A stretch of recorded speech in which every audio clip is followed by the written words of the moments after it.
Mér langar bara til þess að tala við ykkur, ekkert lengi í dag, bara svona stuttlega, svona efni sem búin að vera svona gerjast á mínu hjarta í smá tíma. Og það ekki þannig, þú veist, með svo athyglisvert hvernig samkoman einhvern veginn þróast og svo kemur Berglind og segir nokkur orð og hún fer svolítið mikið inn á það sem að, ég ætla að tala í dag. En mér langar til þess að byrja á því kannski að við flettum upp í síðar í Konungabók. Ég talaði síðast konuna með krukkurnar, muni eftir því og olíunni. Og hvað við getum lært af henni, en það önnur kona sem við getum líka lært af. Þema hjá mér núna þessar vikurnar eru konur, öfluga konur í Biblíunni. Ég segi svona, það svona óafvitandi, en enga síður. En hérna vil ég fara í aðra Konungabók, í 8. kafla og í 1. vers og það segir svo. Elísa sagði við móður drengsins hann hafði lífgað. Búðu þig til ferðar og farðu burt og fjölskyldan þín. Leitaðu hælis þar sem þú getur, því að Drottinn hefur kallað hungursneið yfir landið. Hún kemur nú yfir landið og mun standa í 7 ár. Konan bjóst til ferðar og gerði eins og Guðsmaðurinn hafi ráðlagt henni. Hún fór ásamt fjölskyldu sinni og leitaði hælis í landi Filistea og dvaldist þar í 7 ár. Á 7 árum liðnum sneri konan aftur frá landi Filistea og fór til konungsins til að biðja hjálp, til að fá aftur hús sitt og akur. Konungurinn var þá að tala við Gehasi, þjón Guðsmannsins, og hafði sagt við hann, segðu mér frá öllum afrekum sem Elísa hefur unnið. Þegar Gehasi var að segja konungi frá, því hvernig Elísa hafði lífgað hinn látna, kom móðir drengsins, sem hann hafði lífgað, og bað konung aðstoð við að fá aftur hús sitt og akur. Þá sagði Gehasi, herra minn og konungur, þetta konan og þetta sonur hennar sem Elísa lífgaði. Þegar konungur spurði konuna sjálfa, sagði hún honum frá í öllu. Fyrirgefiði. Þegar konungur spurði konuna sjálfa, sagði hún honum frá öllu. Konungurinn fékk henni þá einn hirðmann sinna til aðstoðar og sagði við hann, sjáðu að hún fái allar eigur sínar aftur. Einnig allan afrakstur af akrunum frá því að hún fór úr landinu og allt til þessa dags. Fyrir nokkur mánuð síðan, þá var ég í ræktinni. Ég mjög mikið í ræktinni og finnst það æðislegt. Og Guð hefur gefið mér svona nokkra svona góða vini í gegnum tímabilið og ég talaði iðulega við gamlan mann sem var alltaf í ræktinni á þessum tíma. Hann gekk með súrefniskút með sér og hann hafði aldrei sagt mér frá alls konar hlutum í lífslaupan sem hafði verið mjög athyglisvert. Þetta var fyrrverandi læknir, lúnalæknir. Og kaldhæðnislega þá fær hann krabbamein í lungun. Og það þurfti að taka hluta lunganu burt. Og hann þar af leiðandi gekk með kút. Og hann var búinn að segja mig frá svona lífslaupinu út af því að við einhvern veginn tengdumst sterkum böndum í gegnum svona reynslu, kannski erfiða reynslu. Svo sérstaklega hvernig maður tengist fólki sem með erfiða reynslu þegar maður búinn að fara í gegnum reynslu.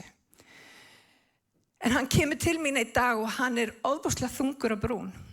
Og hann kemur til mín og hann segir, Sibba, ég bara mjög slæmar fréttir að færa. Ég var í myndatöku upp á spítala og það fer ekkert á milli mála að það komin aftur krabbi í lungun. Og mér bregður svolítið við að heyra þetta en ég, út að ég svo djörf, þetta bara að vita það. Ég fór að segja honum frá kraftaverki sem ég hafði upplifað frá Guði. Ég fór að segja honum minn vitnisburð. Og þegar ég var búin að því, þá kom einhvers konar djörfung yfir mig. Get ekki eiginlega orða neitt öðruvísi. Og ég engin Benni Hinn. Ég ekkert í því að labba fólk hérna í bónus eða í ræktinni eða hvað sem og bara biðja Guð að lækna viðkomandi. Ég ætti að gera meira af því, alveg klárlega. En þarna finn ég hvernig bara einhvern veginn hugdirfska frá Drottni kemur yfir mig. Og ég snerti manninn og ég segi við hann, veistu það, ég trúi því að Guð ætlar að lækna þig. Einmitt, þetta ekki alveg ég, en ég gerði þetta enga síður og ég var algjörlega fullviss að Guð myndi lækna. Og ég bið fyrir honum, ég segi, herðu, við erum með bænastund síðan í kvöld og ég ætla að biðja fyrir þig, ég ætla að leggja þig fram. Ég bara trú að Guð muni leysa þetta mál. Og hann svona bara frábært, takk fyrir það, auðmjúkur, yndislegur. Svo sé ég ekki manninn í cirka 2-3 vikur. Ég man ekki hversu langan tíma, það var allavega svona 15 dagar og ég hafði smá áhyggjur af honum. Og næst þegar ég sé hann koma í ræktina þá hann ekkert nema bara sólskinsbros, afskaplega ánægður og ég sé bara langar leiðir og honum líður vel. Og hann kemur tíminn og hann segir, Sibba, veistu hvað? Þetta voru víst bara eitthvað mistök. Ég fór aftur í myndatöku og þeir sjá ekki neitt. Og ég hugsaði bara strax, ég vissi alveg nákvæmlega að það var ekki nein mistök að ræða. Guð hafði mætt honum. Það var bara þannig. Og veitir, það hefði ég ekki sagt minn vitnisburð og það sem ég upplifði þarna, að því ég sagði minn vitnisburð, að það var trúarhvetjandi fyrir mig, en það var líka trúarhvetjandi fyrir hann. Og þess vegna vill Guð nota okkur. Hann hefur hins vegar oft talað þessi maður, hann reyndar dáinn í dag. Hann dó ekki úr krabbameini, ég skal segja ykkur það. En hann fór að tala hvernig ýmislegt hafði komið í vegans og hann hafði upplifað alls konar svona harmleik í lífinu, meðal annars þetta krabbamein. Og hann útskýrði alltaf þannig, já, það út af því sem að mín að ég lifði bara ekki góðu lífi. Og ég svona eiginlega bara svona svolítið átti þetta skilið. Og ég man, þetta sló mig þá og það gerir ennþá þegar fólk talar með þessum hætti. Og ég tek svolítið eftir að það tilhneigingin okkar að búast einhvern veginn við hinu versta frá Guði. Það eitthvað saga, það eitthvað sem búið að gerast og í staðinn fyrir að treysta loforðum hans, þá erum við alltaf einhvern veginn að bíða eftir einhverju eldingu þið vitið, eldingu í lífið. Eins og hann sé bara rosalega pirraði við okkur. Og veitir það ekki bara þessi maður og ég hef oft sagt við hann, en Guð ekki svona. Guð kærleikur. Guð kærleikur og hann miskunnsamur og hann náðaríkur og hann elskar þig. Og ég man hann átti erfitt með að upplifa þetta. En vinir, Biblían kennir okkur. Og ég ætla bara að fara í nákvæmlega í versin. Biblían kennir okkur nefnilega að við eigum að koma með djörfung fram fyrir hásæti Guðs. Án meðvitundar synd. Og mér langar til að fara með ykkur einmitt í þann reikningastaf. Vegna þess að Jesús útdelti blóði sínu, megum við nú systkin, með djörfung ganga inn í þið heilaga. Þangað vígði hann okkur veginn, nýjan veg lífsins, í gegnum fortjaldi sem líkami hans. Við höfum mikinn prest yfir húsi Guðs, göngum því fram fyrir Guð með einlægum hjörtum, í öruggu trúartrausti, með hjörtum sem hafa verið hreinsuð og eru laus við meðvitundum synd. Og með líkumum sem laugaðir hafa verið í hreinu vatni. Höldum fast við játningu vora, sem von okkar án þess að hvika því að trúr sá sem fyrirheiti hefur gefið. Má ég heyra amen. Þannig að það sem við eigum að gera, vinir, það að standa með djörfung. Standa með djörfung. Ekki út af því að ég svo góð, heldur að hann búinn að vinna verkið sem svo góður. Og veitir þið, verkið aðgengilegt mér. Hans verk aðgengilegt mér. En við erum svo fljót að dæma okkur, vinir. Við erum svo fljóta að dæma okkur úr leik. Og Berglind kom inn á það áðan. Við erum stundum með skömm frammi fyrir Guði eða við upplifum okkur niðurbeygð þegar Drottinn vill segja við okkur, ég búinn að vinna verkið. Ég búinn að vinna verkið fyrir þig. Vinir, ef þetta byggðist á okkar verkum, þá væri þetta allt löngu búið, ekki satt. Þetta bara byggist ekki á okkar verkum, þetta byggist á hans verki. Og það sem að gerist, þegar við áttum okkur á dýptinu og kærleikanum í því, að þá er eins og það losni úr læðingi kraftar. Og allt í einu getum við farið að vera frjáls í því að vera þau sem við eigum að vera, sem er líf og frelsi, ekki bara fyrir okkur sjálf, heldur umhverfi okkar. Og vinir, Guð er búinn að kalla kirkjuna til þess að vera þetta ljós, til þess að lýsa veginn og vera ekki eins og kuðungur inn í sjálfu sér, heldur stíga fram því að við höfum verk að vinna. Við höfum vitnisburð sem að Guð er búinn að gefa okkur. Og vinir, það er svo mikilvægt að við geymum ekki eða felum ekki þennan vitnisburð, heldur við komum í sannleika fram fyrir Guð og fyrir menn og leyfum öðrum að finna. Má ég heyra amen? Og þetta með skömmina, vinir, hún liggur svo djúpt hjá okkur. Og ég man lengi vel, ég var alltaf að reyna að vera einhver annar þegar ég var bæði að predika og tala til fólks. Ég einhvern veginn ímyndaði mér að Guð gæti bara að elska mig ef ég liti svona út. Ef ég gerði svona, þrenta þessu og fenta þessu. Og vitið það, ég var bara í ritúal. Ég var engan veginn frjáls. Og vinir, ég get ekki verið eins og mamma þegar ég kem upp hérna. Ég er ekki mamma. She's taken. Mamma er mamma. Ég get heldur ekki verið eins og Jóhann eða Berglind. Jóhann og Berglind er eins og þær. Ég á að vera ég. Og vitið það, minn vitnisburður skiptir máli fyrir mitt umhverfi. Og ef við gefum ekki af sjálfum okkur, ef við treystum ekki Guðum með þessum hætti, þá verður bæði kirkjan af, en líka þeir sem að Guð setur í okkar hring, þeir verða hreinlega af því sem að Guð vill gera í gegnum lífið þitt. Munið eftir Tómas, hann þurfti að snerta sáramerkin. Vitið að þú hefur líka sáramerki sem að fólk þarf að snerta. Það er einmitt í gegnum þinn vitnisburð sem að fólk oft upplifir gæsku Guðs. Og þannig er það. Við erum stundum eina biblían sem fólk les.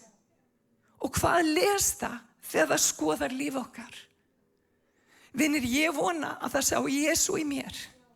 Ég vil að framar öllu öðru að fólk upplifi Jesú í mér. En til þess þarf ég að vera sönn. Til þess þarf ég að hætta að búast við hinu versta. Til þess þarf ég að vera með játningu mína alveg á hreinu. Hvað er það sem ég er að játa dagstaglega?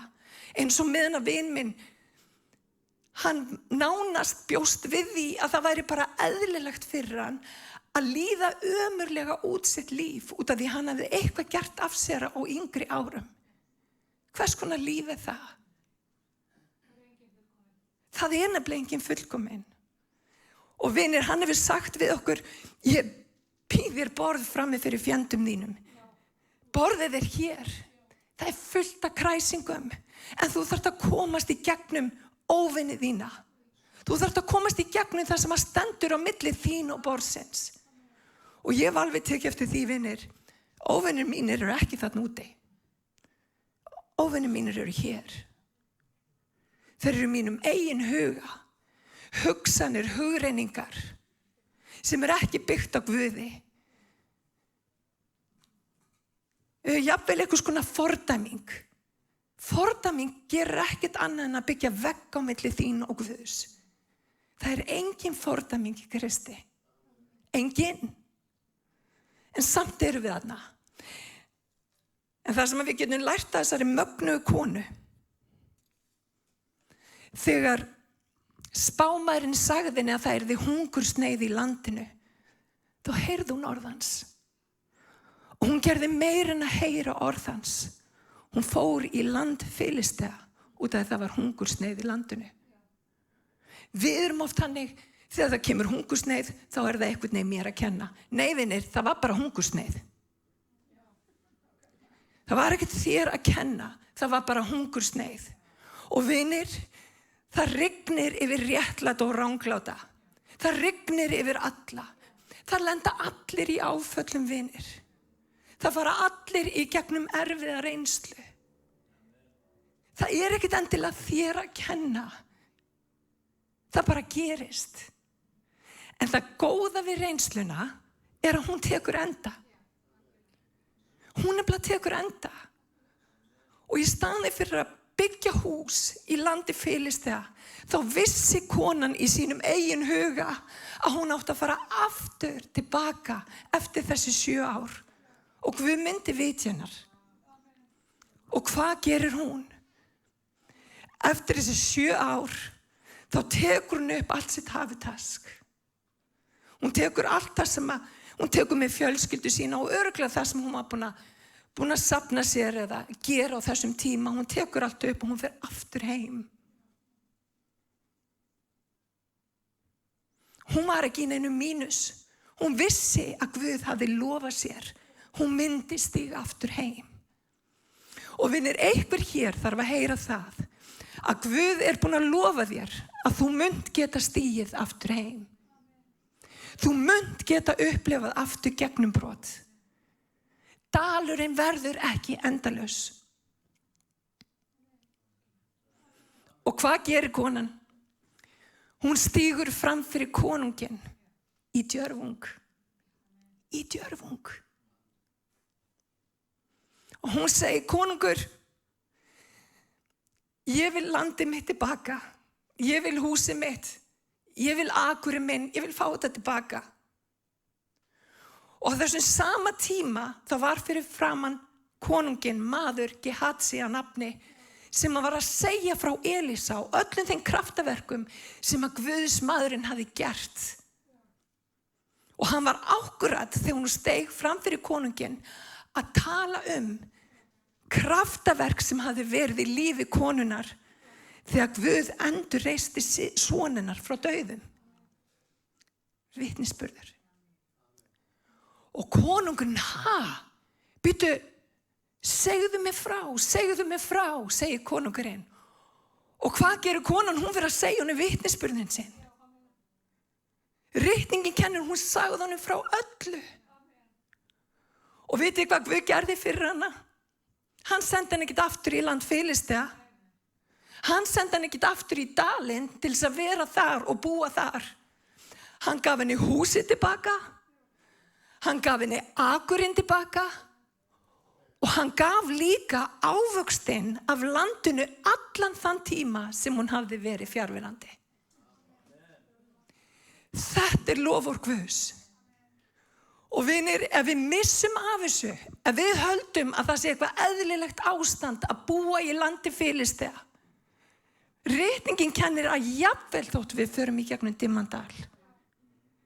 Vilji Guðs ekki að búa í Dimmadalnum, það að vera á grænum grundum. Það vilji Guðs fyrir þig. Það vilji Guðs fyrir mig. Þess vegna svo mikilvægt, vinir, að við höldum fast við játningu vora. Að við vitum hver vilji Guðs fyrir okkar líf og sættum okkur ekki við ástand sem óeðlilegt. Og staðreyndin svo að það rosalega auðvelt þegar maður búin að upplifa áföll aftur og aftur og aftur, og ég og Tóni vorum með að tala þetta fyrir viku síðan eða svo. Þegar við erum búin að upplifa áföll, þá höldum við að það ástand sé normal ástand. Við förum alltaf að bíða eftir einhverju hræðilegu þegar við loksums erum komin á græna grundir. Ég ein eða? Nei. Við förum alltaf að búast við einhverjum hörmungum. En það ekki vilji Guðs fyrir okkur. Hann hefur lofað okkur því að eftir tímabilið þá komum við aftur og við fáum alltaf tilbaka sem óvinnurinn hefur tekið, and then some. Það lofur Guðs. Þannig að látt ekki óvinnin ræna frá þér þeirri blessun sem að þú átt. Og það þú ekki bara sonur eða dóttir, þú erfingi. Þú ert erfingi. Og við oft sættum okkur bara það, já, ég sonur og dóttir, þú ert meir en það. Mun eftir týnda sonunum, þú ert erfingi. Allt það besta frá föður þínum, það tilheyrir þér. Og vitið það er svo dásamlegt þegar maður áttar sig á því að kærleikur Guðs er svo víður, breiður, stór og mikill. Hann bindur okkur og hann gerir okkur heil eftir dalinn. En síðan reisir hann okkur við. Af hverju? Því að vitnisburðurinn þarf að heyrast. Og mér finnst líka svo magnað, þetta gerist eftir að hún segir sinn vitnisburð. Það stendur nefnilega í opinberunarbókinni þeir hafa sigrað fyrir blóð lambsins og fyrir skipti vitnisburðurinn máli? Ég ætla að segja þetta aftur. Þeir hafa sigrað fyrir blóð lambsins og fyrir orð vitnisburðarins. Vitnisburður þinn er eitthvað sem enginn getur frá þig tekið. Það er þín reynsla með Guði. Þín reynsla verður ekki frá þig tekin. Og ég hef sagt áður, ég sagði það í viðtali og kannski asnalt að segja það, en ég er svona í grunninn svona frekar mikið efasemdamanneskja, sem er kannski einkennilegt fyrir prest að vera. En ef það væri ekki fyrir að Guð hefur mætt mér, minn vitnisburður sá að Guð hefur mætt mér. Hann hefur tekið mig upp úr glötun og gröfin og hann hefur sett fætur mínur á klettinn. Það er ekkert sem að getur hrist mig. Það er ekkert sem að getur skemmt mig. Ég er falin í honum. Og vinir, þú ert falin í honum. Og kvöldu gistur og skrátur, en það er alltaf gleðisöngur á morgni. Og vinir, það er fólk sem að þarf að vita það, að þú ert ekki bara þín verstu mistök. Þrátt fyrir mistök, þá hefur Guð stórkostlega áætlun fyrir þitt líf. Ekkert getur gert þig viðskila við kærleika Guðs. Það er bara þannig. Þannig að mér langar til þess að uppbera okkur í dag. Mér langar til þess að við förum út með það alveg á hreinu hvað við þurfum að gera. Við þurfum að vera með játningu okkar klára. Við þurfum að ganga með djörfung fram fyrir frelsar okkar. Við þurfum í bæn, beiðni og þakkargjörð að gera óskir okkar kunnar Guði. Og hlutir sem að jafnvel þú hefur ímyndað þér að það kæmi ekki í gegnum broti. Þú þarft að fara að segja það við Drottinn nákvæmlega hvað það er sem að þú þarft. Þú þarft að vera hreinskilinn. Þú þarft að lifa í sannleika. Og þú þarft að taka það land sem að óvinnurinn hefur tekið frá þér. Af hverju? Því að það er þitt. Það er þitt. Þannig ég ætla ekki að hafa þetta eitthvað svona brjálæðislega langt í dag, en mér langaði samt sem áður að hvetja ykkur. Hún kom með djörfung fram fyrir konunginn. Og hver er okkar konungur? Hann er nefnilega Drottinn Jesús. Án meðvitundar synd. Án þess að hugsa, hann sé bara einhvern veginn að leiðina að nappa þig.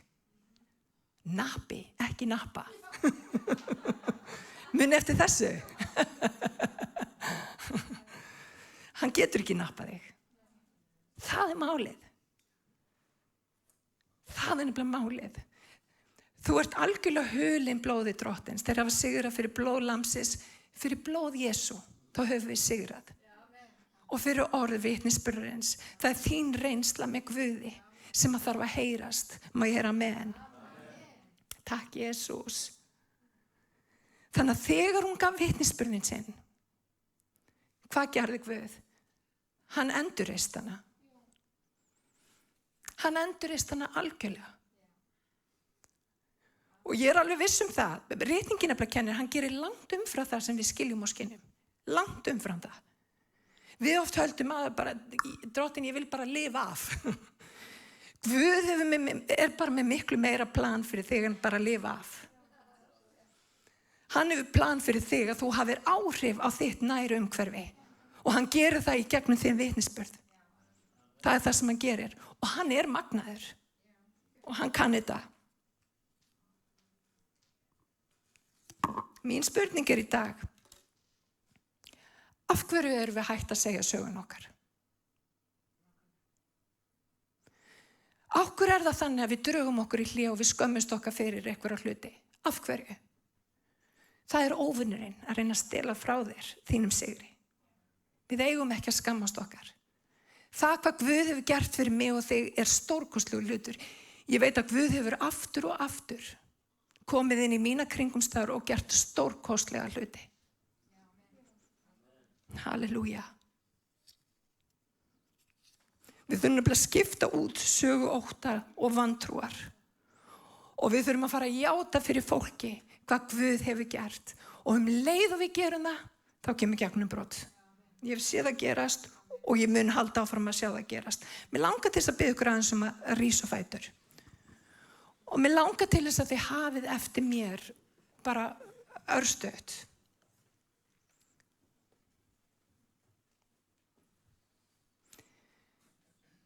Friður tilheyrir mér. Ég barn Guðs. Fögnuður tilheyrir mér. Ég barn Guðs. Frelsi tilheyrir mér. Ég barn Guðs. Hamingjan tilheyrir mér. Ég barn Guðs. Gleðin tilheyrir mér. Ég barn Guðs. Ég erfingi. Ég barn. Ég erfingi. Segið þannig að þið meina ég erfingi. Ég erfingi. Halleluja, Drottinn. Við bara komum fram fyrir þig. Við erum erfingjar. Ó, Drottinn minn. Það sem að þú hefur gert svo miklu, miklu meira heldur en allt sem að ég get útskýrt. Drottinn, það sem að þú hefur gert í mínu lífi. Það sem þú hefur gert í lífi barnanna minna. Það sem þú hefur gert í lífi alla míns. Drottinn minn meira en ég get tjáð með fáum orðum. En ég ætla samt að segja frá. Af hverju? Út af því að þú ert gerður dýrlegur þegar ég kem fram í djörfung. Og hjálpa mig til að vera eins og þessi kona sem lét ekki hungursneið aftra sér. Slæmar kringumstæður aftra sér.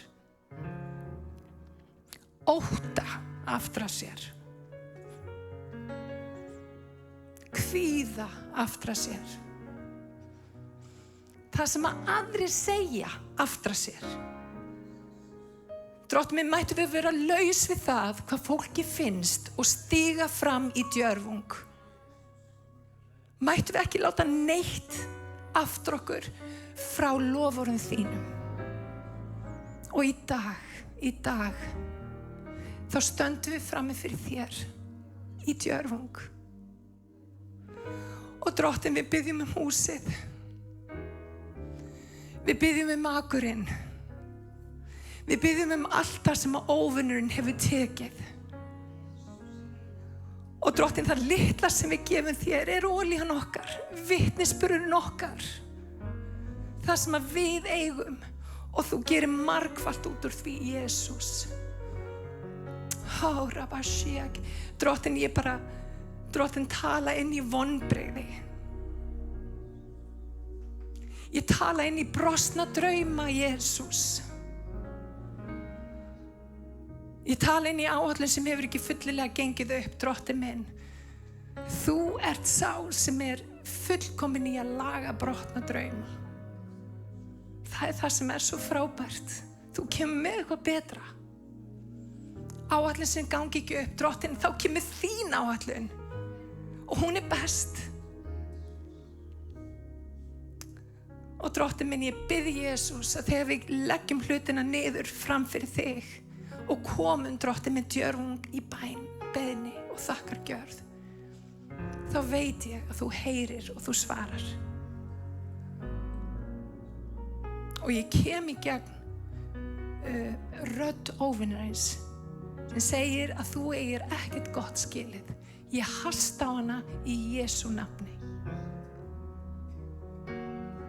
Halleluja. Í Jesú heila nafni. Halleluja.